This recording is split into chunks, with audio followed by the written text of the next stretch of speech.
Hello everyone, this is Kyle from Mill Street Gardens, and we are a growing / retail nursery in Clyde, New York.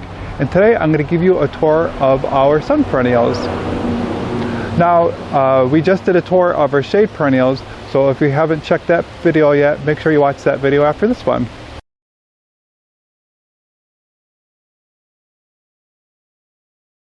Now, at our garden center, the perennials start right after the annuals. So we have our annuals up here, so those are the plants that are really pretty, but then they don't come back the next year. And then we just have some pretty shrubs and lilacs and stuff up here. And then everything back here is perennials. And these are our sun perennials. And we also have our edible area right here. So we got lots of blueberries and tomatoes, peppers, and herbs. Alright, so the first part of our perennial area, we have like these displays. So a lot of times I put what's blooming right now. So we got our Miss Bateman clematis. We got a lot more clematises back there. We got our crystal blue color spire salvia, which the bees are enjoying. And then we're just going to go in order. So one random fact is most of our plants are arranged by scientific name. So Yarrow is the first. Its scientific name is Achillea, so our first plant. And the perennial area is Achillea Coronation Gold. So this plant is very nice plant in the garden. It can handle like low fertility situations and lots of heat. And it sends up these beautiful yellow umbels that will last for a really long time in the garden. So here's what those look like. Blooms early to late summer. Grows up to 36 inches tall, and it's really hardy. Now, along with this Yarrow, we have another Yarrow, the proven winners, Firefly Peach Sky. So this one, the foliage is a little bit different. It's more greener, as that one's blue. The Coronation Gold is more blue. And this one has very nice peach blooms. Grows kind of to the same height. Late peachy orange flowers, aged to yellow, mature and new flowers create a blend of colors, much like you would find on a peach fruit. So this one is interesting because we potted up, this late winter, and it really took off. So this is a very vigorous plant. We also have one more Yarrow. We have a single Achillea marshmallow. So that one, the foliage looks a little bit different on it, but it's a Achillea still, and it has a white bloom on it. Alright, so over here we have our Hyssop, or Agastache. So we have a beautiful one right here called the Golden Jubilee, and we actually have a nice example of it I'll show you in the gardening bed. So that big yellow mound right there, that's the Agastache Golden Jubilee, and it's going to get like double or triple that size and covered with the purple blooms. So it's a really nice plant because it's very striking. It adds that yellow color to the garden, and it attracts a lot of, I don't know if I already said this, it attracts lots of pollinators. So all in all, a really good plant. So the next one is the Blue Fortune Hyssop, which is similar to the Golden Jubilee, except for the foliage is more of a greener color, if you prefer that color. And both of them, when you scratch them and sniff, they're scratch and sniff, they smell like licorice. This is a popular ground cover that we have here called Ajuga, and this one is Bronze Beauty, and it gets beautiful blooms this time of year, and then it's sending out its little runners. So it's a really low growing, nice ground cover, and it can grow in sun or shade. So I might have showed you that during the shade video. We have a couple different types of hollyhocks. So the hollyhocks are the ones that grow like really tall cottagey flowers, and that look like hibiscus kind of. So we have one called Las Vegas, which you can potentially get a number of different types of colors. And then we also have this one, Mars Magic, just a couple of those left. That one has a red bloom on it.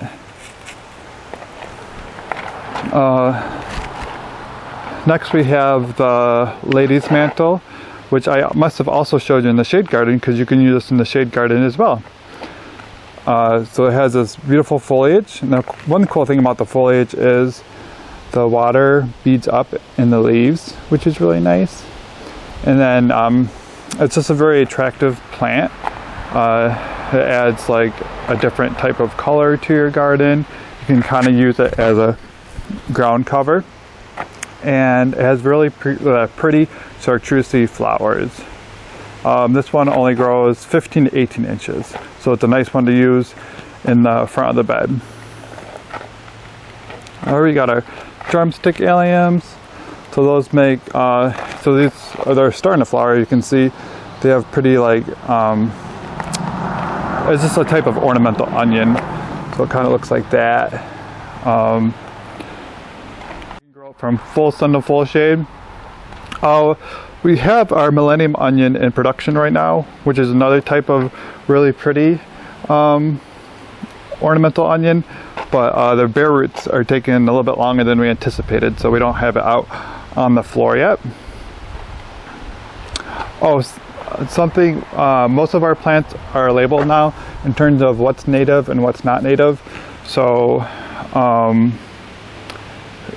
I don't have it 100%, but I'm almost there. So here's a nice nativar or cultivated plant based off of a native called the Blue Star, or I'm sorry, the Blue Ice Amsonia.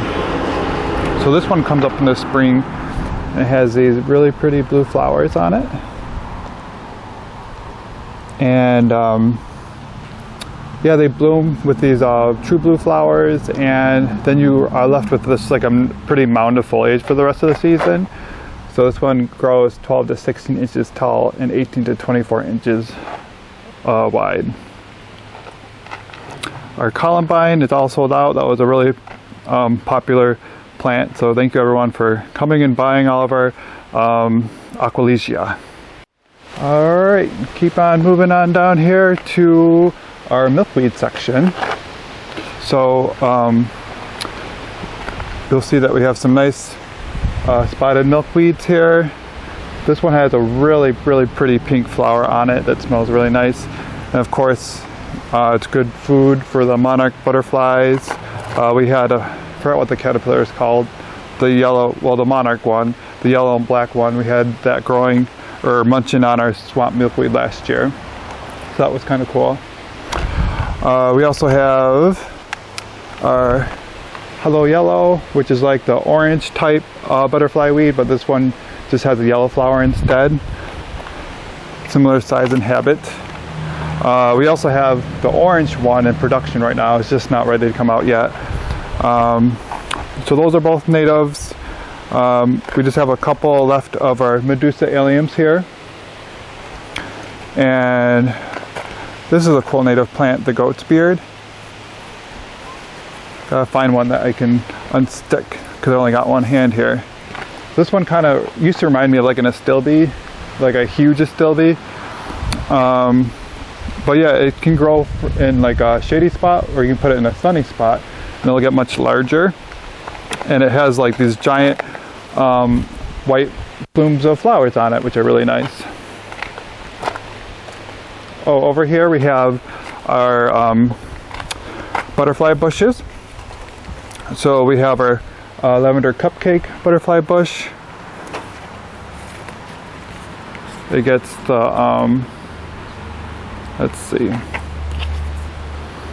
gets these beautiful purple flowers on it. And it gets just only 4 feet tall, which is nice. So it's a nice shorter variety.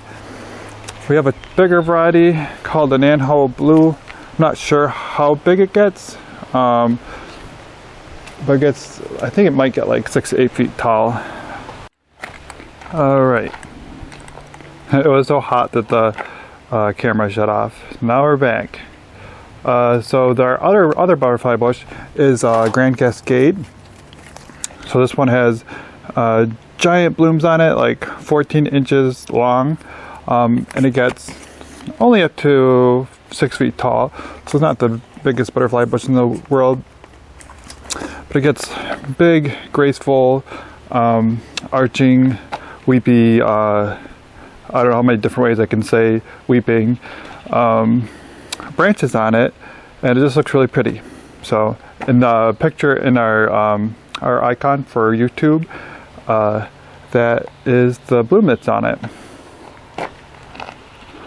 Alright, lots of hydrangeas, that's for a different video. We have a ground cover bellflower over here, starting to bloom. It's going to be covered with blooms soon.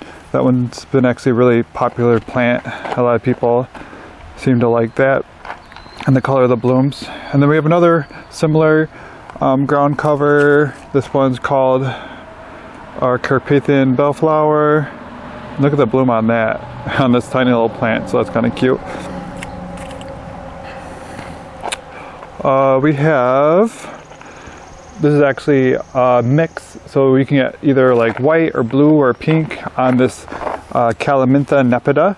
So these get covered with pretty tiny flowers. It's really similar to cat mint, but it's actually a different plant. We have our perennial bachelor buttons, so those get those pretty blue flowers on them. Let's see, another native plant. This is a nativar, so it's a cultivated species of a native plant, the Z-grab Coreopsis. So it gets about 15 inches tall and has a nice ferny texture, which I love, and it gets covered with these yellow flowers, and it says it blooms early to late summer. Blooms for a long time, if I remember. And we have another type of Coreopsis that's already blooming.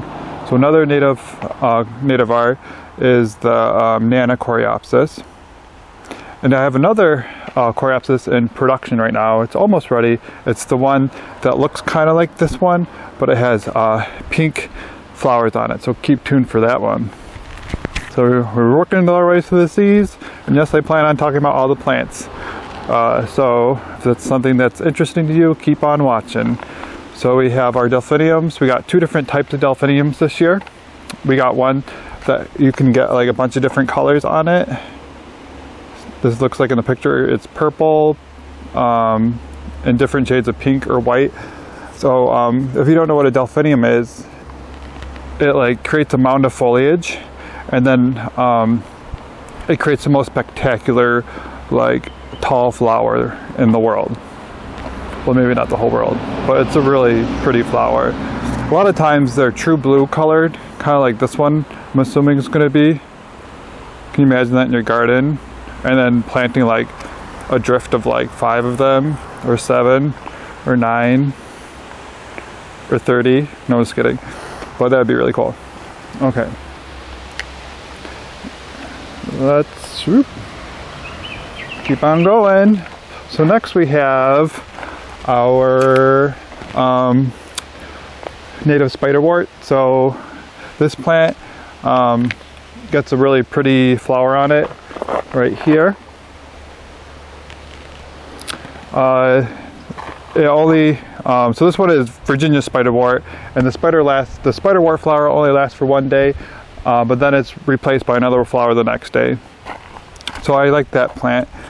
The bloom on this one's like, wow. So this one's a classic coral dianthus. And something else that's nice about the dianthus, it has that blue foliage, which is really nice to contrast all the green in the garden. So we have a euphorbia called Ascot Rainbow. Isn't that cool? That one's really nice. Let's see what it says. It says it gets 20 by 20. like late fulsome. And it also gets really nifty flowers on it. So let me show you that. Cool. And then we have our blue glitter sea holly. So here's what the flowers look like on that. And here's what the plant looks like. It's starting to bloom. So it really looks like a sea holly. So this plant, I think it's called like xeriscaping they use it in. So like, but it tolerates high salt levels in soil, and theoretically it could handle like really dry conditions. But when it's in a pot, it's actually quite needy. Seems like when you're growing plants in the nurseries, the ones that don't need nutrients in the ground or are the most drought tolerant, you know, like the butterfly bush over there is drought tolerant. It's really needy in the container, which took me a while to figure out as I'm taking care of all these plants. All right, so now we're on to some our Karl Forster grass. These guys are looking really good. Let me switch it back around again.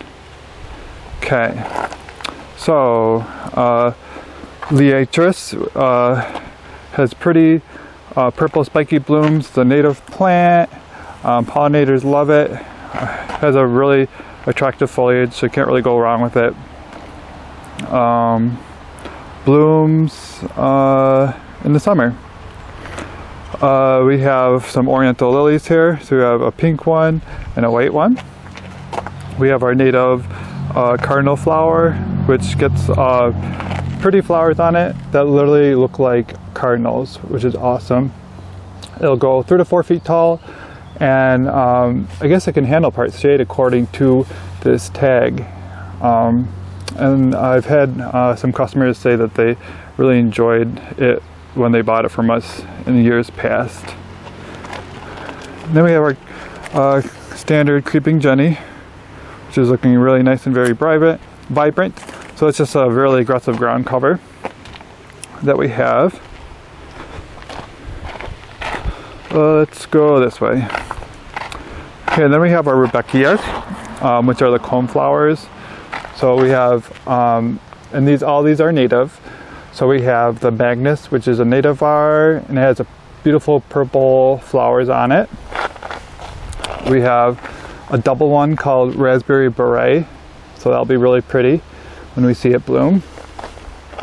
And then we have one that could potentially have like 3 different colors or 2 different colors. That one's called Cheyenne Spirit. So that one's also really nifty. We have another native plant called Gaillardia, or blanket flower. And the one that we have out right now is the red shades. The reason why I think it's called red shades is because every plant, the flower looks different. So on each plant, the flowers will be the same, but from plant to plant, the blooms are just slightly inconsistent, but they're all in that reddish family, which is kind of interesting. So I really like Gaillardia because it's like a perennial that blooms for a really long time. So it'll be blooming months from now as long as you keep it deadheaded. But when you decide that you don't feel like deadheading it anymore, it'll get pretty white fluffy balls on it, which are really cool. Our geranium this year that we have ready at the moment is New Hampshire purple geranium. So it gets these purple flowers on it. And it's more of a low growing one than some of our other geraniums that we've had in the past. Well, actually no, it says 12 to 18 inches. But I still think that could be pretty low for a geranium. Because our Boom Chocolata like grew a couple feet. Sorry, I thought I heard something. Our Boom Chocolata grew a couple feet last year. And we have one single Roseanne left over. And she's kind of beastly. So if you've been looking for a Roseanne geranium at a nice price, because I think kept the price the same as it's been. Yep. It's a nice looking Roseanne. We have our classic Stella d'Oro daylilies. So that's nice. It's a reblooming daylily, and it's just yellow in color. It looks like it's starting to send up some blooms. And then we have 3 different types of lavender. So we have Munstead, which is English lavender. We have Hicote, which is the English lavender. And we also have Phenomenal. Look at how big those flower spikes are, which is another type of lavender. So it's kind of crazy thinking that we potted these up, you know, like, I don't know, what day is it even? Not that long ago. And these plants, you know, I just potted one up the other day into an urn, and it was, the root system was really nice already, and the plant has grown a ton. So it's kind of amazing. I'm gonna flip us around again and show us our Shasta daisies. So I gotta space a little bit because I don't want them to start growing funny. I'll spread these out later. So we have 3 different types. 2 of them are really similar. We have the snowcap, no classic white daisy. It gets covered with white flowers. This one stays a little bit shorter, 12 to 15 inches. And these pots are full. They're like exploding with daisies. We have Becky, which this one doesn't have a tag on it, so let's look at the thingy. It gets 36 to 42 inches tall. So I'm actually interested in planting some of these this year because we only got some of the shorter ones in the ground. So that's a nice tall one. And we have the one that we have planted in the showcase garden. These are actually ones that I grew from seed, the Madonna Shasta daisy. Next, another nativar is the Summer Carnival perennial hibiscus. Sometimes these tags after a year start to like explode and because of the sun or whatever. So it's a nice plant. Ooh. I'll read it for you. It gets 4 to 4.5 feet tall by 5 to 5.5 feet wide. It says more than 4 hours of daily sun, so apparently that means it can handle partial shade as well as full sun.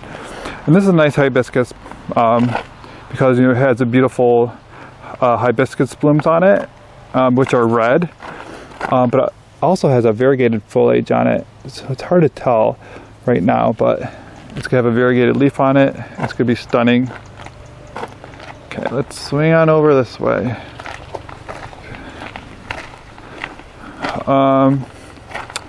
Here's our cat's meow Nepeta. So Nepeta is catmint, and it's used, the proven winter type is used as an ornamental.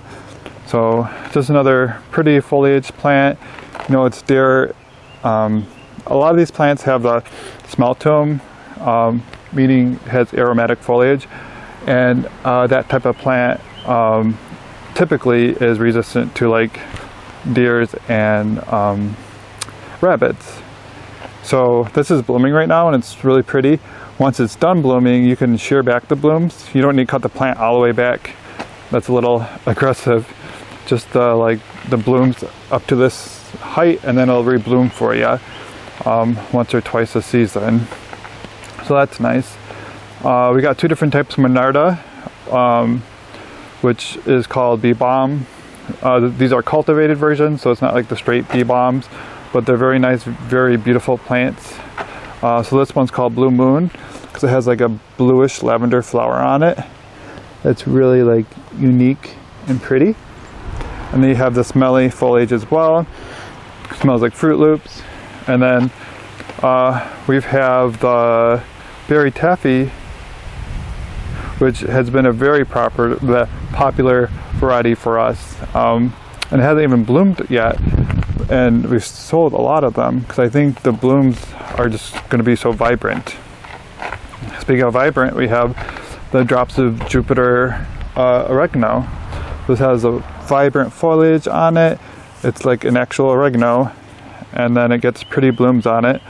So that's used as an ornamental. So that'd be, drifted, that would be really pretty summer too. You can tell that I'm like drawn to plants that have textures other than green.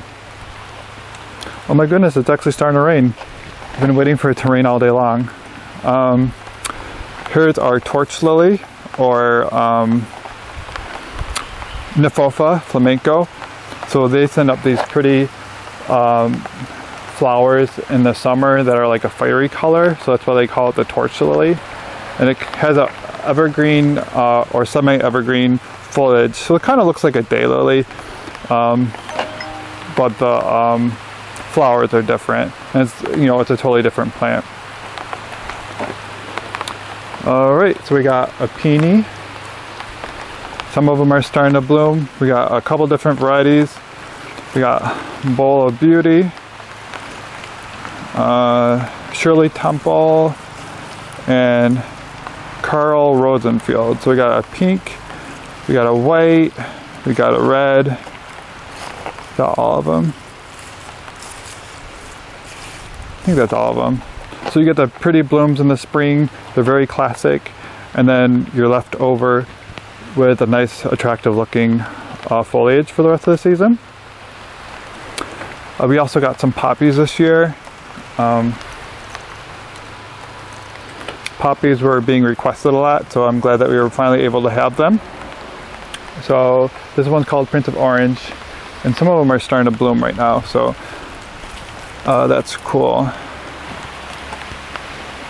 This plant right here, the beard tongue, I'll pick you up.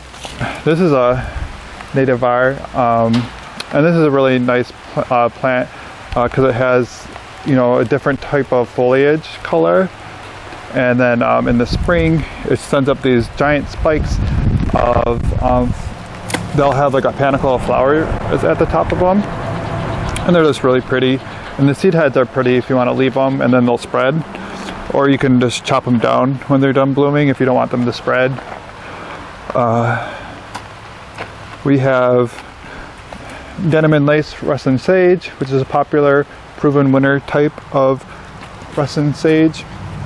This Russian sage only grows up to 32 inches tall, so it's a nice option if you want the Russian sage, but you don't want it to get like super tall and floppy.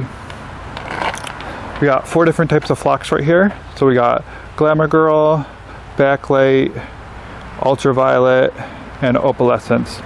So 2 of them are kind of like a punch you in the face pink color. We got a punch you in the face white color, and we got like a really pretty bicolor one with 2 different types of pinks.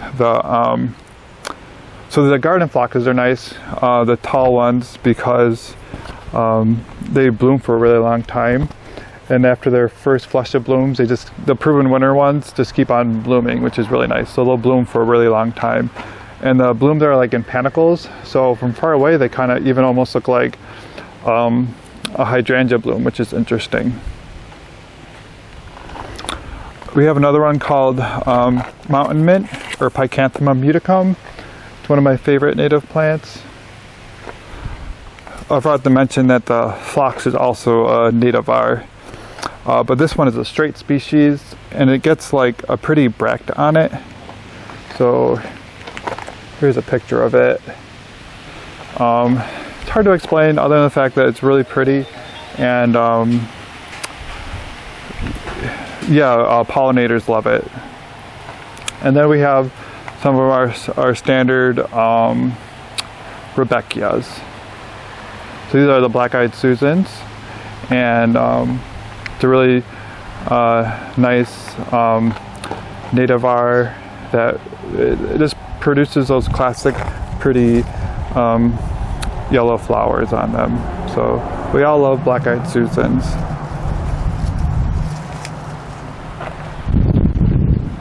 Right over here we have some of our perennial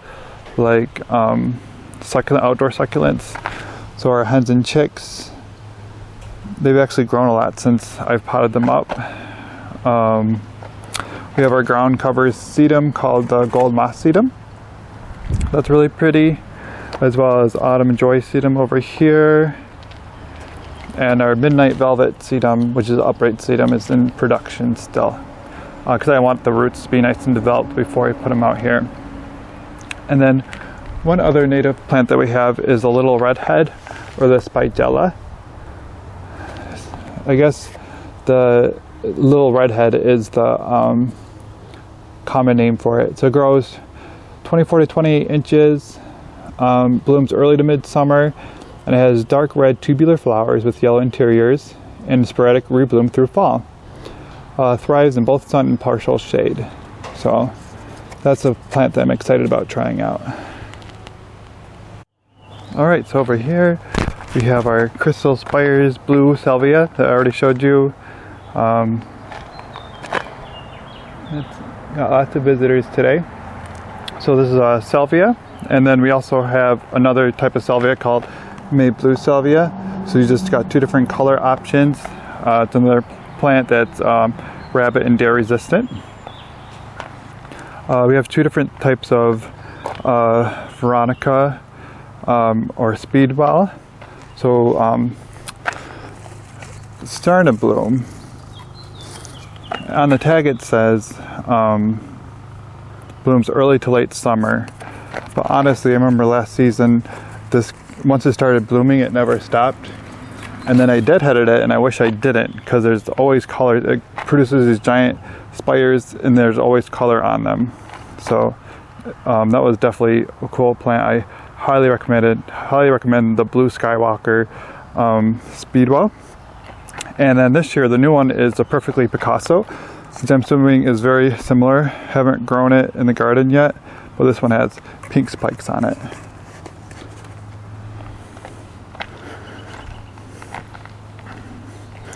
These are all PG hydrangeas, which is a hydrangea that grows pretty large, so it's kind of cool. Sometimes they call it a tree hydrangea.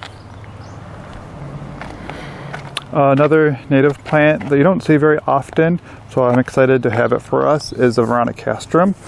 So this plant looks a lot different than a lot of perennials because it has a very upright habit like that, and it has whorled leaves on it.